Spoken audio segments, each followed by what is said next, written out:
On apprend, ça s'est passé à l'Assemblée nationale, les étrangers extra-européens pourraient bientôt voter et se présenter aux élections municipales en France. Mais qui a eu cette idée folle ?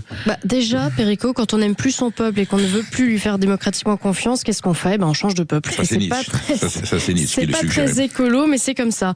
La commission des lois de l'Assemblée nationale a donc adopté hier, en deuxième lecture, la proposition de loi visant à accorder le droit de vote et d'éligibilité aux élections municipales aux étrangers non ressortissants de l'Union européenne résidant en France. Le texte sera examiné en séance publique dans une semaine.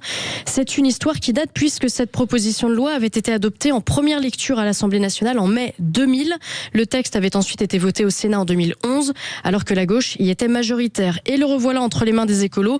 En fait, ce texte, il est un peu comme Jack Lang, étonnamment, il n'a pas pris une ride. Si ce texte est définitivement adopté, il lui faudra encore être approuvé par référendum, comme le prévoit la Constitution, pour effectivement entrer en vigueur. Ce qui, je parle en mon nom bien sûr, exploserait définitivement la souveraineté de la France, les Français n'étant désormais plus seuls décisionnaires de leur avenir politique. Alors j'apporte une précision, vous savez, au départ, et ça avait fait grand bruit, il s'agissait d'accorder le droit de vote aux ressortissants de l'Union européenne uniquement pour les élections municipales.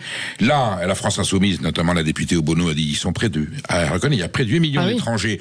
Ils sont impliqués dans la vie économique et sociale, ils payent des impôts, ils cotisent, donc ils ont droit de participer aux élections municipales. Je rappelle que pour l'instant, la loi est formelle. Ils ne peuvent pas avoir de mandat d'adjoint ou de maire, car les maires et les adjoints font partie des grands électeurs qui élisent les sénateurs et que le Sénat était une chambre de parlement. Il y aurait donc atteinte à la souveraineté nationale, mais avec 8 millions d'étrangers qui auraient le droit de participer aux élections municipales et d'être conseillers municipaux, c'est quand même la porte ouverte à des gens qui n'aiment pas la France, qui sont chez nous, peut-être qui font leur travail correctement, idéologiquement ils sont contestables, et nous pourrions, on évoquait c'était hier ou avant-hier, la possibilité qu'il y ait des membres des frères musulmans qui entrent dans les conseils municipaux. Là, si on ouvre le droit de vote aux ressortissants non européens résidant en France, ça pourrait aller contre les intérêts quand même de la France. À des situations peut-être extrêmement difficiles dans certaines communes. Donc on appelle le Parlement à une grande vigilance et à notre classe politique à un sens aigu des responsabilités.